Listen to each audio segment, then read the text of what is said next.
welcome to another edition of Dance Mama in Conversation. And today is a super duper treat I've been looking forward to for ages, because we have our very own, I can say that, Lucy Balfour with us today, who we've been wanting to do this talk for ages and ages and ages. And I'm really happy that we've got this moment together, because we've been through a lot together, Lucy and I, over the last few years, and we've known each other a while. And I'm so delighted for you to be spending some time with her as well. So grab a cup of tea, because we do like to chat. Comes with the name, you see. Anyway, more about Lucy. So Lucy performed and toured internationally as a leading dancer with the world-renowned contemporary dance company Rambert. That's how we know each other. And Lucy trained at the International Ballet Academy in Christchurch in New Zealand, and then spent 10 years with Royal New Zealand Ballet before joining Rambert in 2013. So she certainly trotted around the globe dance-wise. She has worked with the top choreographers, she absolutely has, and is very passionate about dance and movement and the holistic mind, body and soul connection of performance. And we also cross over in our interest for that too. Most recently, she's been teaching ballet at London Contemporary Dance School on their undergraduate course. And we've been super lucky that Lucy has been teaching our professional pre and postnatal class online pretty much nearly every week, apart from the holidays, for almost a year now, which has just been a superb experience, and I get the joy of joining in as well, which is always good. And Lucy also teaches for Rambert Company and mentors students at Royal Ballet School, as well as being a guest speaker at English National Ballet School and the Royal Ballet School too. And Lucy is a proud mum of one. So welcome, Lucy. Feels very fun. Yay! Thank you so much. Thank you for the lovely introduction, Lucy. That means so much to me. And it's just such a pleasure to be here today. As you said, we've been meaning to do our chat for a long time, but it's just, you know what it's like trying to get the diaries together. So finally we have it now. It's a beautiful sunny day, and what better way to spend it than having a chat with my friend? Completely. I know this feels incredibly formal, actually. Shall I drop the formalness, everybody? Relax now, we'll get into it. Here we go. We've done class today. Yes. Quick turnaround. I got some dry shampoo on to try and look a bit more presentable for you all. But yeah, it's been so wonderful. And because I know you so well, other people might not. Lucy, tell us a little bit more about your current family setup. Super. So I'm living in Surrey with my husband and my son, who is turning 4 in August, and is going to be going to school in September, which I can't believe. So I'm fortunate enough to live right near so much nature, the forest just around the corner from me. And after spending a long time living in London, I'm really enjoying, with that change of becoming a mother, of also actually moving out of London and having, I guess, what reminds me a lot of home, being in New Zealand, a lot of space around me. So I've kind of glossed a little bit over the work that you're doing at the moment, but tell us a little bit more how that sort of dovetails with your parenting duties and how. Well, it always starts with a lot of organisation, which as a dancer, I think comes with the trade. And it's something that, when you're surrounded by dancers all the time, everyone is pretty organised and they know where they're at, what's going on, the structure of, rehearsals, organising tour, where you're going on your trains, accommodation, all of that, preparing for a show. It's not till I've sort of, come out of the performance lifestyle that I've realised how I do that quite effortlessly, the organisation, the attention to detail, and I really enjoy it as well. So I kind of organise my whole family, my husband, my son and myself. I mean, obviously my husband's job takes care of it itself, but he's very busy. And so I see how we can work as a family where we have our time together.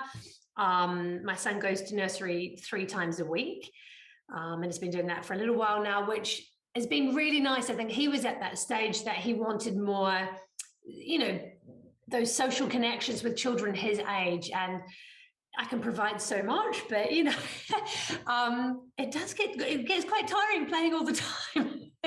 As much as I love it, you know, and I don't think personally I want to go back to full-time work. I'm really happy with the decision I made to come back part-time. So therefore, I have my 3 days a week that I work, and this is the first time in sort of my whole career, the last few years, that I'm freelance actually, and it's a real joy to come to it with the experience that I have over the last couple of decades. And to have the courage to say yes to that, no to that. How does that fit in with my lifestyle, with my family? If it's traveling too far, then I'm thinking, well, actually, I don't really want to do that. So I'm just kind of really saying yes to the things that light me up and sending a lot of positive energy out there for those things to arise, you know, to actually, you have to believe it to see it sometimes. So yeah, setting that intention that the right things will come to me, and then just, yeah, I'm just really, as I said, I'm really enjoying having those days that I do a swimming on a Tuesday with Leo, and that's our day together.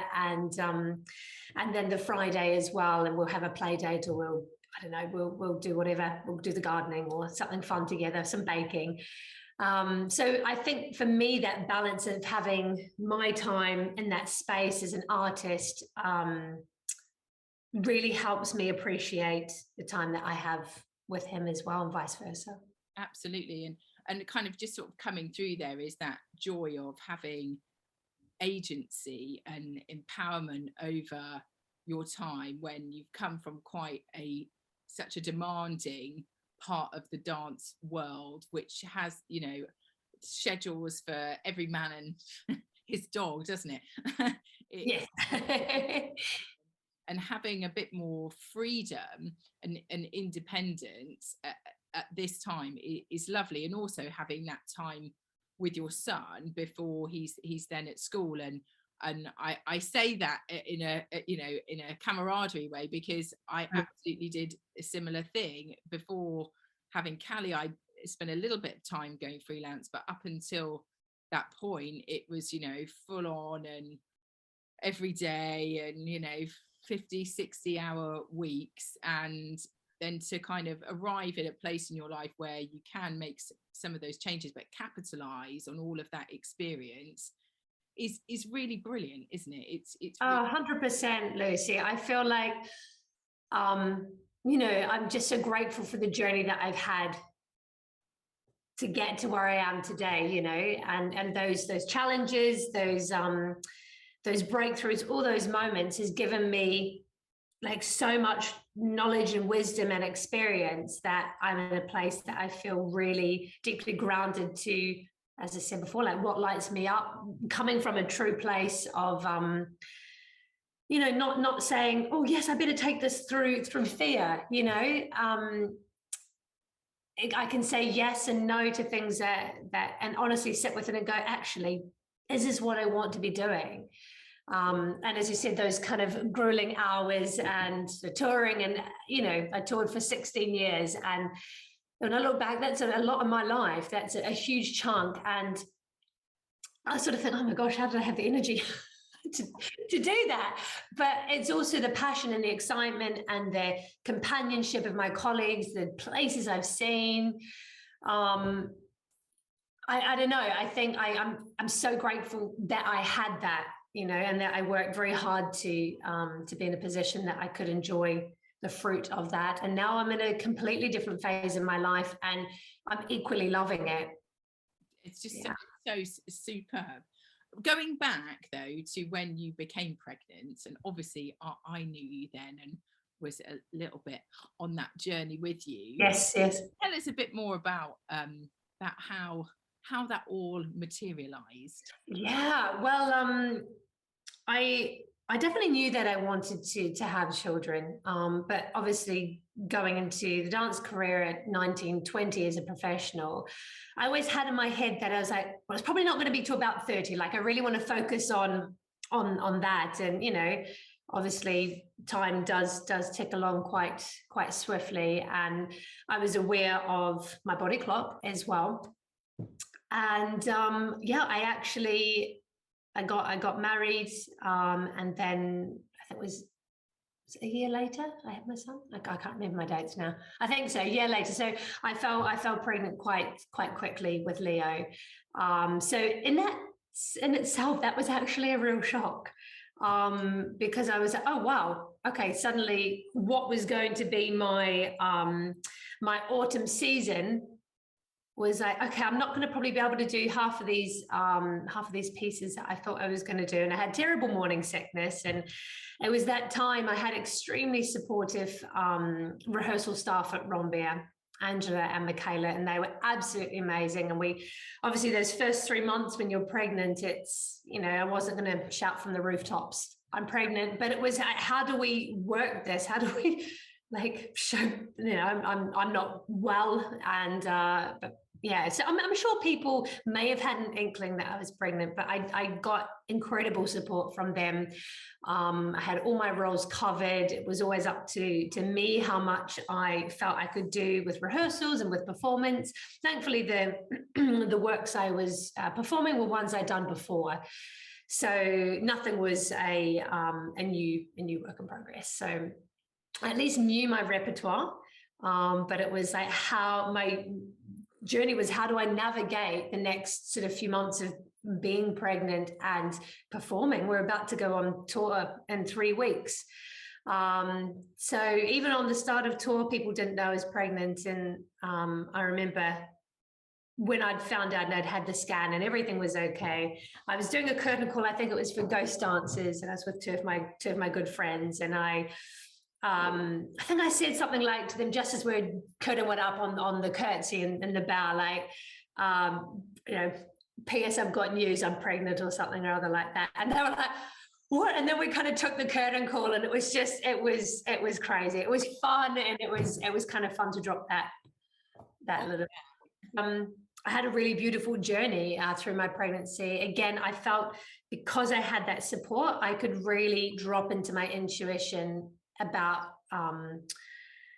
you know, coming from love rather than fear again, you know. Yeah. About how I could pace myself, and I'm a very open person, so I kept the dialogue going, and I think that was very important. Yeah, I mean, definitely from where I was kind of sitting, you know, in the office, but it kind of conceptually in the company, it was really clear that you had such a good open conversation with Michaela and Angela, but the whole company, there was, and that seems such a key aspect of having a smooth as possible navigation through that process, is just the open dialogue, but also empowering you to make choices for yourself about how much you could take part in things, and like you say, listen to yourself and be able to have the room to do so, even though obviously I've just said, you know, you've come from like the part of dance which is very, very structured. You were able to have lots of room to maneuver within that structure, and it just seemed like, you know, you were having the dream that we want for so many other people. I do look back on it with a lot of gratitude and fond memories, because I felt like I could shine as a pregnant woman does, you know. And I mean, I performed up until 5 months with the company, with a tiny little ballet starting.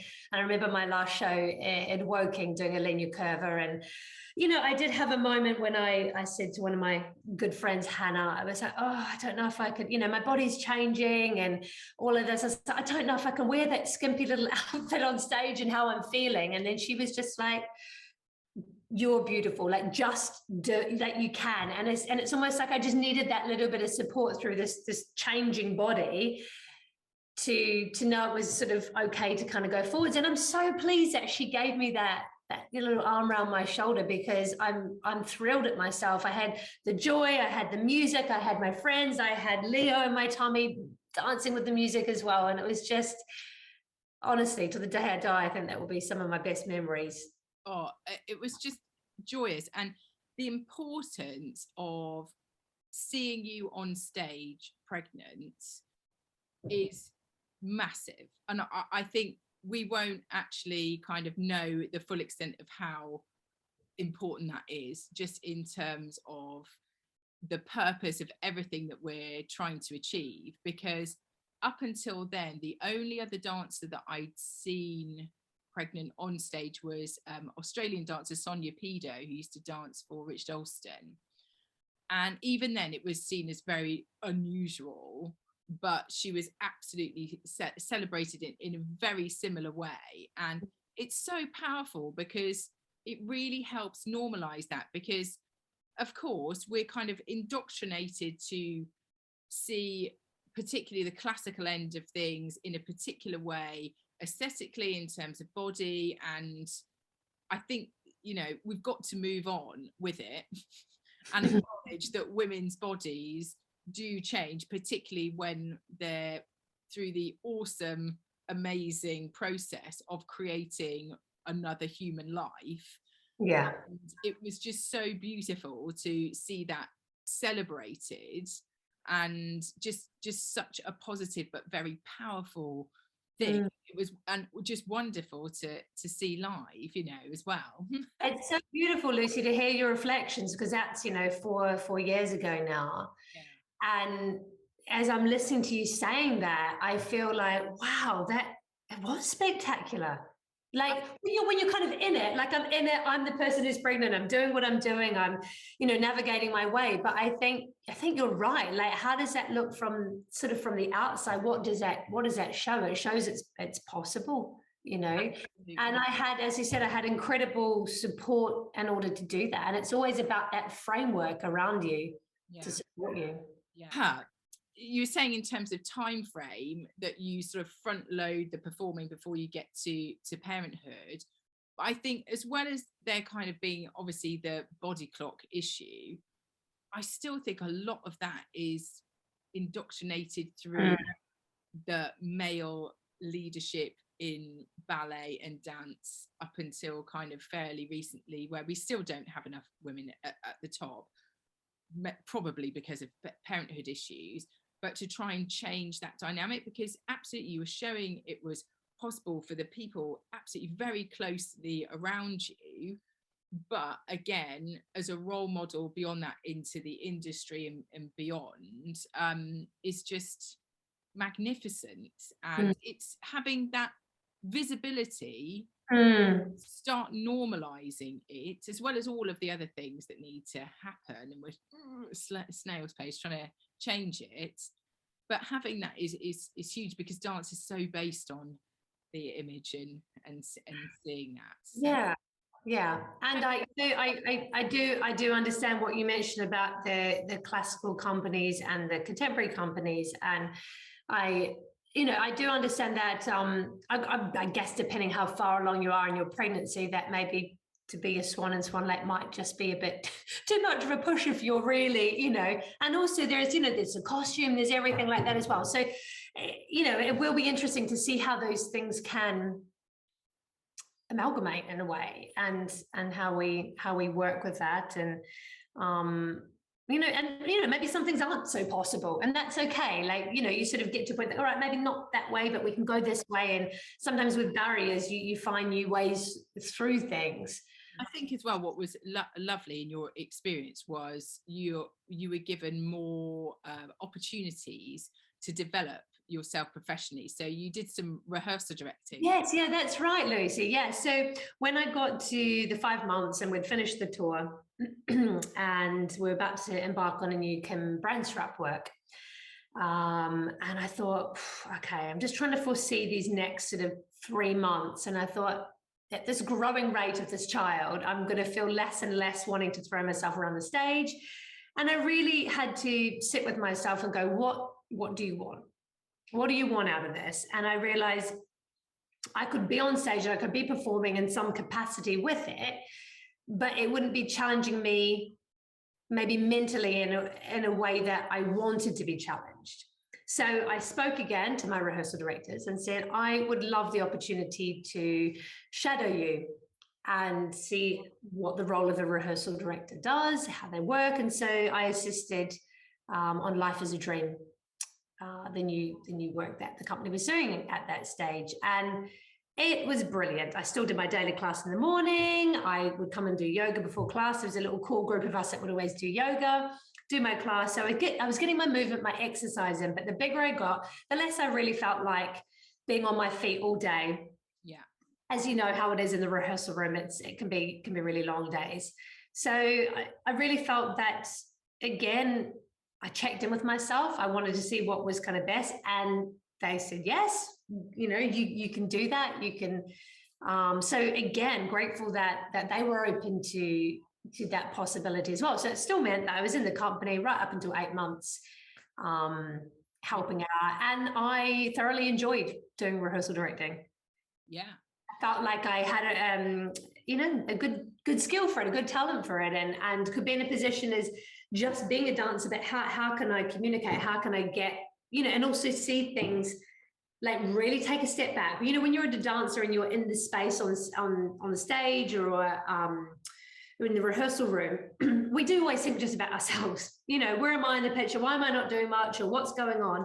And really, I got to have that chance to take a zoomed out perspective and to really see like how does the whole thing work? And also through that, if I saw that the dancers were getting a bit irritated, or what it's like if you're waiting around, I could feed back to them the importance of what they were doing and that they just needed to hold fire, like it's okay, we'll get this working. And I felt like I was I could communicate really well with the dancers, so therefore they felt, could just kind of get a bit more of a zoomed out perspective, I think, as well, because when you're in it, you don't always do that. No. And I think as well, those skills have come through. I absolutely can see that link in terms of teaching. And when you've set an exercise and people are doing it, being able to watch and have those observation skills, but also in the beautiful way that Lucy will give feedback, and being, really positive and getting people to think about different things to get that best out of them, really, isn't it? That's what you want. Yeah, I think so. Dancers are hard on themselves anyway. And, when we're at a professional level, we're talking about minute details that we fuss over and, because we want it to be, to the best of our ability, the performance, the standard and everything. And I think that is the beauty in the art form, is to continue working on that. And along the way, we need to empower the dancers to know just how incredible they are as unique individual human beings, and what they bring is so valid. Yeah. So to we tend to listen and take on more negative comments. We always remember that one thing that somebody said and forget the 10 good things that somebody else said. So I'm here to keep putting in and keep feeding back all the good things that maybe you take for granted, but I just want to say, great, wow, that was super. Don't get me wrong, I'll still work hard. I still would, love to see the potential in people and grow that. Mm. And at the same time, why not be kind with it as well? But I think as well, like so many things are like woo, coming to my mind at the moment. But definitely in terms of that kind of hang on to the negativity or that we can do, that absolutely then translates into parenting, and it's yet to be proven by my PhD or anybody's PhD, please, about whether that sort of predisposition to fixate on the corrections then can be a little bit unhelpful when you become a parent, because it's utter chaos and you've got like very little control, and trying to kind of foster that reminder of actually, you have had a shower today, massive achievement, or and trying to switch that we do try to cultivate, don't we, through community. Yeah. And I mean, I even think about it, the way I'd, set up my dressing room, everything was where I needed it for my triple bill, all the pieces are there, all my costume changes are there. Unless somebody came and knocked everything over, I was guaranteed that I had worked out my transitions, like a sports person in a triathlon or something. Boom, boom, boom, quick transitions. It was there. I was organized. I felt good. I felt in charge. I felt on top of it. And then becoming a parent, like nobody can prepare you for the amazingness and for the chaos and the decisions that you have to make, the flexibility that you have. And I can just see how all of these skills I've gained in the last 4 years have come into my teaching, have come into the way that I am kinder to myself. Comparing myself to where I was before a child to where I am now. And, just learning to like take the foot off the gas with certain things. Yeah. And to realize that actually I'm showing up as who I am in my skin today with the experience that I have now. Yeah. Not trying to compare to always the older version of myself, which is hard. It's hard to do, isn't it? It's so hard. Yeah. I'm sitting here, I won't go and grab it. But my husband very nicely had 3 images, probably the only images, professional images of me dancing from when I was about 19. And they're lovely, but they're also a bit, don't look like that anymore. Yeah. It's really difficult. And I think that we're also massively unhelped by social pressure, social media, all this kind of bounce back and all this kind of absolute nonsense. We know, and obviously, you're dancing beautifully and functioning very, very well. It takes time, dedication, and discipline to rehabilitate from birth. And again, depending on what kind of birth that you've had. And, tell us a bit more about your kind of experience doing that. Yeah, of course, Lucy. So I had a cesarean section with Leo, and he was a whopper of a baby, 10 pound 12. So it was more of an emergency cesarean, but I'm kind of pleased that it happened that way in the end, actually. And I mean, I've had my appendix out before, so I've had stomach operation before, but I sort of, not only am I starting to care for this young child, but I'm thinking, oh my gosh, I've just had full like abdominal surgery. Like this is huge, where I just, and amongst, sleepless nights and becoming a new mom and trying to understand, the feeding and everything, my body was kind of the last thing I was really thinking about. But after a few months, and I was like, right, I want to I'm safe to exercise now. I want to get back into it. It did all feel really different. Where the scar was, it felt really different for me, trying to locate my transverse abdominis, the really deep muscles, and trying to find where they are. That I had to sort of take the pressure off, right, I've got to get to wherever I want to get to, and just almost methodically just enjoy moving, just enjoy exercise and doing it for my health, rather than I've got to get, back to whatever it is. Yeah. And, after so many months, maybe 6 or so months, I was like, I kind of want to I was, looking good, and I felt strong again. My stomach muscles were starting to come back, but I wanted to sort of get back into a bit more kind of prime condition, So at that time I was doing a lot of training, a lot of weights work at my gym, and I was really inspired by one of my teachers there, who was a personal coach and also did fitness shows. And so I got talking to her, and anyway, decided to enter a fitness show. And trained for 3 months, and she was my nutritionist as well as my trainer. And I think what inspired me was that there was a group that I entered, and the category I entered in was called Mums That Left. And I was like, this is cool. This is for women that have had children and, are in this category. So for me, it wasn't necessarily about, the glitz and the glamour of the bikini and all of that, but it was more having a goal to work towards. Yes. And I really I never really lifted weights before that. But I really loved doing it. And I was just, again, I had my routine, I had my book, I had my exercises, and I thought, this feels like when I'm dancing and I've got my goals I'm working on.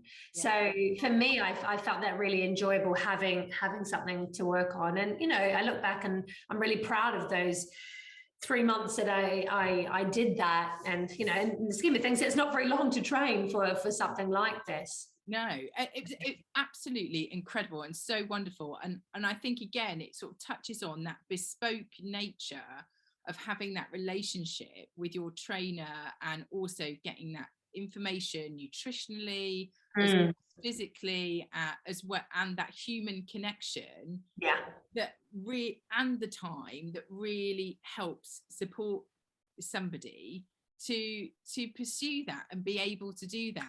And so we just moved to Surrey, and thankfully there was a gym which was in walking distance, and they had a crash there. And so I would do my training 3 times a week, and he would go in the crash in the morning, and it was brilliant. It worked out, and I thought I can still. And that was when I started to learn how do I manage my time of what I'm doing and working on my goal with obviously having a child, and finding some care for him just for an hour or 2 in the morning so I could do that, and realize that for me, moving, dance, fitness, health, filling my own cup, I'm a better mom when I've had that time to focus on myself. And then I have obviously a lot more to give, so. It's such an important message, and Lucy, you're always inspiring to me anyway, such an inspiring person, but it's absolutely true. And I think generally in culture we're getting better. You hear your self-care buzzwords and stuff, but it's not fluff, it's genuine. You need to look after yourself before you put the oxygen mask on someone else. And sometimes life gets in the way a little bit and you kind of lose your way with it a bit, but it's trying to come back to that. And I'm saying this just off the back of the Easter holidays, where it's very has been very difficult to do that, but trying to build in that time and know that sometimes it might kind of sort of, there might be phases to it. Yeah, that's it. And understanding that you go through seasons. Yes. And that's the biggest thing. And to not sort of wallop yourself and say, oh, I haven't been doing this and that. Maybe understand that this season is not, it focuses something different, but to know that each season changes.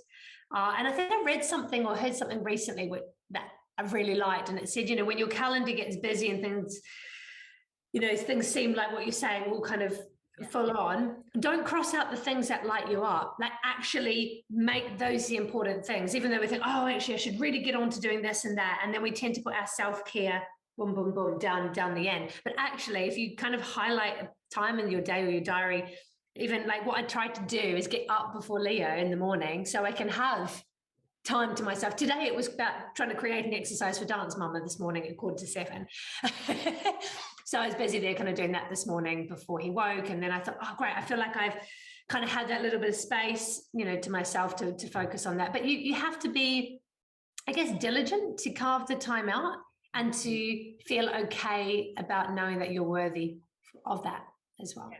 Yeah. And that is absolutely another aspect to it, is that value. And it's so easy because, again, the culture in which we've come from is so much about you're only as good as your last job and all that kind of, again, total rubbish, where trying to find your value just for you, with or without the dancing, it's a great opportunity, parenthood, to do that.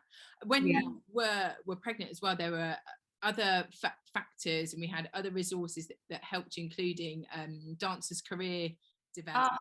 Yes, yeah. They've been pivotal in my whole journey. I remember hearing about them. I think the first time I joined Rambert, I thought, oh, who are these guys? And then I just kind of was like, wow, this is amazing. We have support and help from this charity. It's just like, I've just, been in contact with them as much as I can. And they've been pivotal in my, I guess, transition and transformation, because I decided not to go back to Rambert. I took a year maternity leave, and then it was a hard decision and an easy decision to choose not to go back. And I just know, how grueling that lifestyle is, and, working 6 days a week, touring, performing. And I think after 16 years of doing that, I was at a place that I thought, you know what? I think I'm okay to take a different branch of the tree now. Yeah. And I had to sit with myself a lot. I really had to sit with what was coming up, and then the next level and the next level. And, I investigated all my different options of having a nanny on tour and, all these kind of things. And then part of me was like, I actually want to be with my son. Yeah. I want to be, I want to be there, and I want to raise him, and I want to take some time. And And I enjoyed that year of my maternity leave for that, and then decided, actually, I think this is avenue. I had no idea of a job or what was going to happen next. I'd been in dance companies my whole life. So I was a bit all over the place, for a period of time thinking, who am I if I'm not doing that? What's my identity?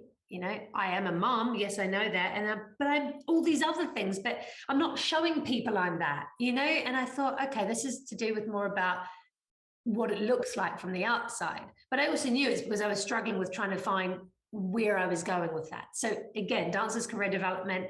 I had lots of one-on-one conversations with the most amazing, beautiful Isabel Mortimer. And she just gave me the space. She just held the space, and we still do. We still have our conversations, and she's been pivotal in my transformation and transition, I guess you could say. And then, in this last year through DCD, I have been mentoring a student from Royal Ballet School. I've been doing talks for the Royal Ballet School and English National Ballet School and sharing my journey, talking about resilience, talking about all the things that I wanted to know so dearly when I was a student about to become a professional. What's it actually like?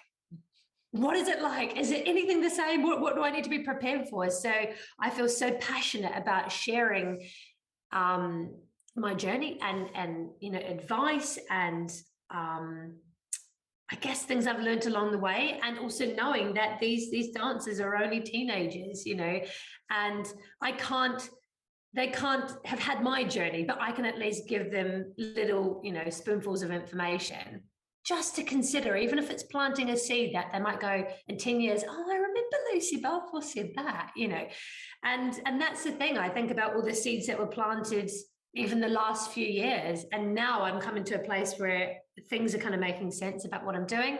And I was delighted when I got asked to go back and teach Rambert company. I mean, for me, that was a really pivotal moment to be back in the studios, but as a teacher, so inspiring to be with the dancers there, but also I was so nervous before my first class, thinking, oh, am I imposter, like imposter syndrome, like, can I even do this? I've been out of it for a while, they're going to judge me, all of this. And then I was like, stop it.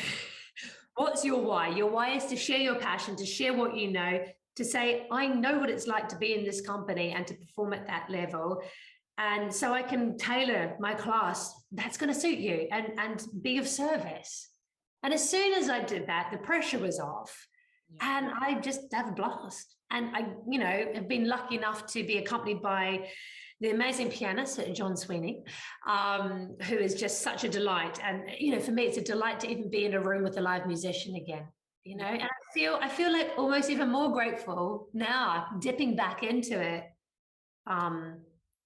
Maybe than I was at the time, because it was just what we did. So normal to hear, tinkling on the ivories, as your soundtrack. Yeah, totally. And I think, again, being that role model, being there, being visible, we've had a child, haven't gone anywhere, still here, is again so important. And another sort of factor around that time was our last years were around the same time together before I left to continue with Dance Mama. And I really clearly remember us standing in the office thinking, what other role models? Yes, Lucy, I remember this as well. Yeah. We landed upon Dame Jess Ennis-Hill because she'd just come through Rio 2016, becoming a parent, and obviously she was so prevalent as the face of 2012 games. Everybody was still trying to hang on to the spirit of 2012 desperately. Like, we could all do with a big dose of that now, couldn't we? And and then just kind of doing a little bit of research and connecting up with Dr. Steve Ingham, and then him being so generous. And absolutely, please do go and listen to the podcast, which is on Lucy's page too, but of how he worked with Jess, and if I can call her that, just watching, and her team. That would be nice, wouldn't it? But again, with that, not only kind of trying to get some influence from sport who seem further down the track with supporting women, and mothers in particular, we've got new UK sport guidelines that came out for pregnant athletes just before Christmas, which is amazing, and hopefully will again light the way for dance to follow. But again, she probably doesn't kind of totally, or can never fully grasp how the impacts, you know, of her maternity and all of that, and again how that's influenced you, and then you in turn are lighting the way for so many dancers. And I know so many of the participants on our courses, and particularly, you know, they say it's life-changing, and it truly is. You know, we make magic on Wednesdays. Oh, we sure do. No, it feels, you know, when you know you're sitting in something that feels really right. Like it's such a pleasure, you know, to come to the Wednesday class and to have these, you know, these beautiful dancers here, and it's a very, you know, it can be quite a vulnerable time as well. I think, you know, being pregnant, going through the birth, you know, becoming a parent, you know, you can feel like you're kind of crap at a lot of things when you're used to feeling good at things. And it's learning that, you know, we hold a space that it's okay to navigate through that, and to know that there'll be these triumphs and there'll be these tests, and like all of that can exist at once. Yeah, so it does. It feels such a joy for me that that you invited me to do it, Lucy. I can't believe we've been going almost a year now. I know, crazy. But again, I remember us having conversations in the green room. I don't even know if that still exists now, on the South Bank, saying, you know, we're on to something. We're on to something. And yeah. I think it's just about having that connection, because I felt very much in it. Again, we've had weirdly similar things as well as our names. I moved out to Surrey pregnant too, and although I was kind of commuting in and out of Rambert at Waterloo, particularly my first maternity leave, I felt so disconnected. And, you know, in hindsight now, I think, oh my God, was that the right thing to do, to like take yourself out of work and out of where you'd lived for like 13 years? Probably not. But being able to provide some connection for people going through the same things, so they don't have to feel so. I mean, I spent a lot of time feeling like Zoolander, like, who am I? And I didn't feel I had. There wasn't necessarily that support structurally there for me, because I wasn't in a performing role, so I didn't really feel that was, you know, there were agencies or places that I could go to. But I totally agree with you. I mean, until we kind of created these live classes, I remember I kind of thought, you know, I miss my friends in the company. I missed all of that. And I say, no one's going to understand the pace that I've slowed down to, because they're busy still going at, you know, at their fast pace. And so I was kind of like, I really desperately wanted to connect with people. So I ended up, I think I ended up going to the gym and starting the classes there. And then it was really nice. I got a little community of people that I knew, and there were other parents that come and drop their kids at the crash as well. And it just felt like, oh, finally, I'm kind of getting that back. And I guess at the heart of everything for me is community. Yeah. You know, I realize that, you know, in a ballet class, it's not, yes, it's about my individual performance and that, but for me, it's about the energy that's in the room. Yeah. Yeah. Exactly the same, having that camaraderie and joy, and you know, having a bit of a giggle and not taking it too seriously, you know. But I definitely found going to class, although there were classes that I could go to with the general public, sometimes the knowledge that I had could be very unhelpful in me being very judgmental. And then not wanting to take part because it didn't quite hit the same spot, coming off like a bit of a know-it-all of going, well, actually, I know that it's my obliques that are weak out. Not to like fall into that. Well, it's also not about apologizing for what you know. It's about what we're doing is creating a place for people, you know, with that knowledge and wanting a certain level and similar kind of background and knowledge. And you know, all the people that come to the Dance Mama classes come from different backgrounds within the arts sector as well. It's not like everyone's come from being a professional dancer, you know, everyone's come from a different angle. So in that creates our community as well. And we have time there to talk at the last 15 minutes to talk and to share. So it's not like you just do your class and go. There's time to, and there's always somebody who needs a little bit more. Yeah. And I think, you know, even over Zoom, we can still do that. Yeah, absolutely. And there's different things come up for people, and, you know, because we're all at different stages, everybody can kind of help each other out, which is lovely. But also seeing things progress, like we're seeing then bumps come into babies, we're seeing babies into toddlers. It's so cool. Artists getting back into creating different choreographies or performances, like seeing those journeys where we've been living through a time which has been so chaotic and uncertain.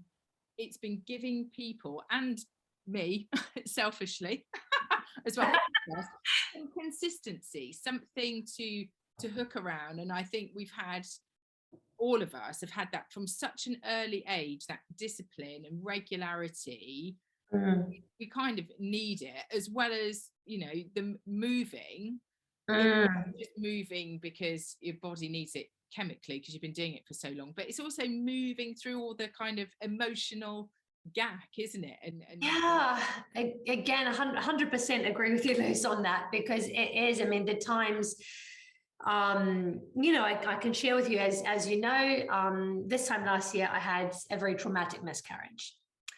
And, you know, it was just an experience that I didn't think I was going to experience, but I did. And I'm looking back and reflecting on it, like a year ago, I'm in a really good place now. And for one thing that I did through that time was improvise to music at home in my room and dance and move and cry and just move through whatever I needed to move through. And dance was healing like I didn't understand before. Yeah. So yes, there is so many things on a cellular level that change when we move, and we can, it's a meditation. It's a place to kind of not think, but just be, and just, as I said, like just move through what that is, see what it brings up. If tears come, you know. And I just remember having a few moments in this room and just really letting it out and letting what needed to be, and just feeling incredible afterwards. Oh, yeah. Thank you so much for sharing that with us, because I'm sure that will help a lot of people who have probably gone through something very similar. And that connection to our bodies, obviously COVID has highlighted that as well. Working from home and you know, having more capacity to actually, you know, go out on that 1 hour daily walk, you know, and really need it. But dance just gives us so many amazing gifts, doesn't it? From the being very, very organized and all of that discipline, but also connecting with your body, or trying to reconnect with bits that you can't connect with as easily these days. For me, hamstrings. You know, it just gives us so many wonderful things. And I just, you know, it's a huge privilege to have you teaching for Dance Mama. Huge, because you've got all this experience, which is all just kind of synthesized into one space. And, you know, having known you for a long time now, actually. It has, I know, it has. The years are ticking on. Thank you, Lucy. That means so much to me. I thoroughly feel, I feel like I'm in the right place working with you with this. Sure are.